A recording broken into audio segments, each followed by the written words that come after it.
مساء الخير، اخباركم يا رب تكونوا بخير. النهارده يا جماعه كنت عايز اتكلم عن موضوع مهم شويه. كان في كذا حد سالني عليه، هو موضوع غشاء البقاره، وايه الحاجات اللي المفروض موجوده كميثودز اوف بروتكشن او وسائل حمايه ليه، عشان خاطر ما يحصلش فيه مشاكل او ما يحصلش فض ليه او لا قدر الله اي اصابه فيه في المكان ده. البنات دايما بتسال يا دكتور، هو ايه الفكره، او يعني مش ايه الفكره، ازاي ابقى مطمن ان ما حصلش اي حاجه؟ فيرست اقول يا جماعه، او مبدئيا كده كده مش هيحصل للمكان ده اي شيء اذا لم يتم التعامل معاه او محاوله ادخال اي حاجه في المنطقه دي. تمام، ده رقم واحد. يعني الفكره كلها ان احنا لو جينا بصينا التركيب بتاع الجزء ده عند البنات او السيدات، الفكره كلها ان احنا عندنا في حاجه اسمها ليبيا ميجورال، هي عباره عن الشفرتين الخارجيتين. دول شفرتين غلاظ بيبقوا حجمهم زياده شويه او كبار شويه، فيهم فات بوزيشن كويس جدا، يعني فيهم تركيز دهون عالي شويتين ثلاثه، بلس ان بيكون فيها، او ده المكان اللي ممكن تلاقي فيه بيظهر فيه موضوع نمو الشعر، بيكون فيه هير فوليكلز او اماكن خروج الشعر. نيجي تحت من الشفرتين الغلاظ اللي موجودين، هم عاملين كفرج خارجي بيبقوا واقفين المكان ده بالظبط. لو فتحنا كده شويه هنلاقي تحت منه فيه حاجه بارزه فوق شويه بسيطه اللي هو بنسميه البدر. تمام، وهو ده المفروض بيكون مقارب او مشابه لفكره العضو الذكري عند الرجل، بس طبعا بيحصل له ريدمنتيشن او ما بيكملش في النمو بتاعه، فيبقى عامل مجرد نتوء بسيط بارز لبره. وطبعا الموضوع ده مهم جدا جدا، يبقى من الجزئيات او الاماكن المهم اللي بيحصل لها او بتساعد على رفع الرغبه عند السيده. ومن الحاجات اللي بتبقى مثلا هنقول ايه، مجرد تعامل معاها او مجرد لمس المكان ده من الحاجات اللي بتزود الاستثمار عندك. تمام، ان هو في نيرف انزل، في نهايات عصبيه كعددها كبير شويه، فمن الحاجات اللي بتزود عندها الاكسايتمنت او الاثاره. تمام، فدي نقطه برضه ناخد بالنا منها. هنيجي بقى تحت الجزئيه دي خالص، بيكون متصل بشفرتين داخليتين رفيعين جدا جدا موجودين، دول اللي بنسميهم الليبر مينورا، او بنسميهم الشفرتين الصغيرتين الموجودين دول.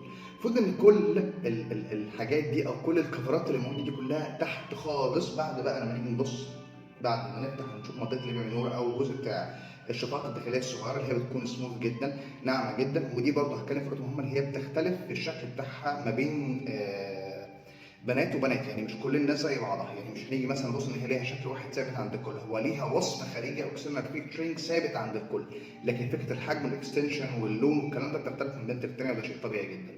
نرجع بس لموضوعنا تاني المهم. ان تحت الشفرات الداخليه دي بقى بنلاقي عندنا فتحتين موجودين رئيسيتين جدا، هما فتحه البول وتحت منها فتحه المهبل، اللي بتكون متغطيه بالغشاء. الغشاء يا جماعه زي ما قلنا هو مش عباره عن حاجه زي مش جاست، مش حاجه يعني او ايه مسطحه او جاست لايك ذس، مش ان هي حاجه مسطحه مره واحده، او لا، بيبقى فيها شكل ونتوءات وحاجات بارزه وحاجات داخله. ما بيكونش الشكل بتاعه زي ما انت ان هو مجرد غشاء يعني كفر كده، لا خالص، او مش كله متزن او متساوي او كل ابعاده شبه بعضها. ذاتس امبوسيبل، مش ده المنطقي. هو بنسميه غشاء البقره عشان هو غشاء البقره، لكن مش معنى كده ان هو جاست مجرد حاجز مبطط وليه شكل متزن، لا خالص. بتلاقي فيه ساعات بروز ونتوءات موجوده في منطقه الجناب بتاعته، ممكن تلاقي فيه كلاكيع في بعض الاحيان يمين او شمال او فوق. تمام، فده شيء طبيعي جدا وعادي جدا. المهم ان كل الموضوع ده متغطي بره بشفرتين داخليتين اللي هم بنسميهم ليبر مينور، واكسترنالي حاجه اسمها ليبر ميجور. فكل ده عباره عن كفرج مهم جدا على المكان ده. يعني زي ما بنقول كده، مش بنقول العين عليها حارس، المكان ده برضو ربنا حافظه بشكل ما، فمش سهل الوصول ليه. البنات بتقول مثلا ببقى خايفه ساعات ان انا مثلا في اوقات ببقى مثلا لابسه البات، فممكن مع الحركه بتكلكع فتدخل.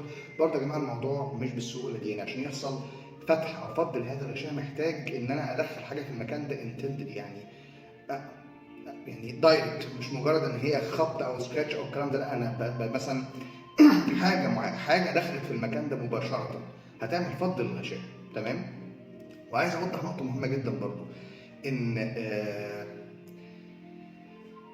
في برضه نقطة مهمة شوية برضه، يعني عشان برضه نبدأ الأمانة سنة، وكذا حد كان يعني كذا حد كان كلمني في الحتة دي. يا دكتور دلوقتي أنا المفروض حضرتك قلت إن الشفرات اللي هي بنسميها الخارجية، أو بنسميها اللي هي بنسميها ليبر ميجورال، الشفرات الخارجية اللي هي الرئيسية الكبيرة اللي بره، اللي المفروض دي فيها نمو شعر والى آخره من الكلام ده، دي بتبقى غليظة وكبيرة جدا، المفروض إن هي بتبقى قافلة على الداخلية اللي هي ليبر مينورا أو شفرات داخلية، أو شفرات داخلية قافلة على الفتحة بتاعت المهبل بتاعتها أو غشاء البقرة. تمام، عايز اوضح لكم نقطه، قالت بس انا ساعات بحس ان الشفرات الداخليه دي بارزه لبره. هنا بقى اللي بتكلم فيه. تمام، هي ان الشفرات الداخليه الخارجيه ماشي، هي المفروض تعمل توتال كفرج تبقى قافله على المكان ده كله، لكن في بعض البنات بيكون عندهم ساعات زياده في حجم الشفرات الداخليه، فممكن تبقى عامله بروتروجن، تبقى بارزه وطالعه لبره، لدرجه ان حتى ايفن بدون استثاره او اي شيء المفروض يكون المنطقه الخارجيه دي او منطقه الشفرات الخارجيه بتكون قافله، اللي هي مش بتكون قافله تماما. فمع الاستثاره بيحصل انها بتفتح بشويه شويه. تمام، دلوقتي هي المفروض قافله. تمام، وتقول يا دكتور انا بحس ان في حاجات بارزه من الشفرات الخارجيه. يا جماعه ده عادي جدا، ان بعض البنات بيكون عندها ان حجم الشفرات الداخليه كبير شويه فبتبقى بارز لبره، بس لا اكتر ولا اقل. فده مش معناه ان في مشكله عندك ولا ده عيب خلقي ولا خالص، دي اختلافات شخصيه زي الفروقات ما بين شكل الصوابع ما بين شخص والتاني. بصمه خاصه بيكي انت مختلفه عن البنت التانيه عن البنت دي عادي، فدي مش ازمه مش مشكله خالص. يعني كون ان في بعض الحالات بنلاقي الشفرات الخارجيه بارزه بره شويه، الشفرات الداخليه بارزه عن الخارجيه بره شويه، ده مش مقياس ان في مشكله موجوده عندي، لا ده حاجه هنقول مثلا بصمه خاصه بيك انت، سبيسيفيك كايند اوف كروموسومال برنت ليك انت، جيناتيك حاجه ليك انت، دي موجوده مثلا عندك شفراتك الداخليه مع يعني النمو بتاعها زياده شويه عن الطبيعي فبس بارزه بره شويه. ودي اللي كان جرى العرف في بعض الاحيان زمان في اوبريشن كان بيتعمل بدون ذكر اسمها طبعا، كان بسبب الموضوع بيقول لك ان هي وجود الشفرات دي خارجه عن مكانها بيخليها مع الملابس والى اخره من الاحتكاك، بيحصل نوع من انواع الاستثاره. فاحنا يعني طبعا مالناش دعوه بالكلام ده خالص، يعني في الاخر دي خلقه ربنا ودي حاجه جميله حاجه كويسه جدا ودي حاجه بتاعتك. تمام، فوجود الشفرات الداخليه انها تكون بارزه بره شويه عن الطبيعي ده مش حاجه خطر ولا حاجه غلط، عادي خالص. وده مش معناه ان في عيب في حجم الشفرات الخارجيه ان هي صغيره فبتطلق لا خالص يا جماعه، عشان بس اسئله تيجي يعني اسئله كده معناها شفرات الخارجيه صغيره طب الكبير، لا يا جماعه عادي خالص، هي ممكن تكون طبيعيه جدا الشفرات الخارجيه بس انت عندك زياده في سمك او في يعني نمو او حجم الشفرات الداخليه اكبر شويه فبارزه سنه بره، وده عادي مفيش منه اي تاثير ولا اي مشاكل خالص.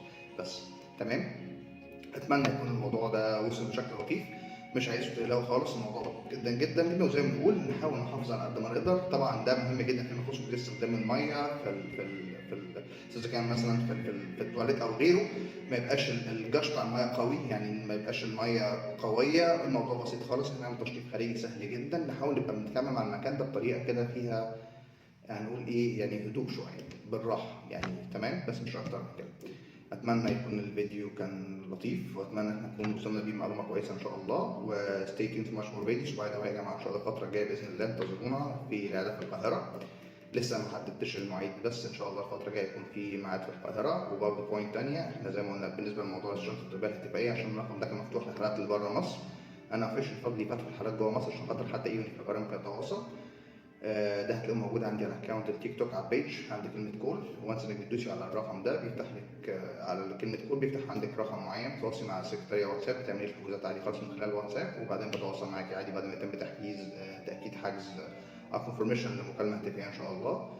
وبس، وقريبا ان شاء الله في القاهره، فستي تيوند في ماتش فيديوز، و ان شاء الله اشوفكم على خير. وباي ذا واي يا جماعه، يا ريت بيبقى في مواعيد لايف، انا بحاول اثبت المواعيد بتاعت اللايف على قد ما اقدر طبعا، بس هو بيبقى الموضوع للاسف صعب شويه. فناس بتقول لي يا دكتور مواعيد لايف مش ثابته ومواعيد، قلت لهم يعني انا بس بعتذر لكم الموضوع ده، وانا بحاول اثبت على قد ما اقدر، بس للاسف ظروف الشغل ما بتسمحليش ان انا احط ميعاد ثابت يبقى عليه some sort of schedule يعني. ف I'm so sorry for this، معلش، وبس. Have a nice weekend. باي باي.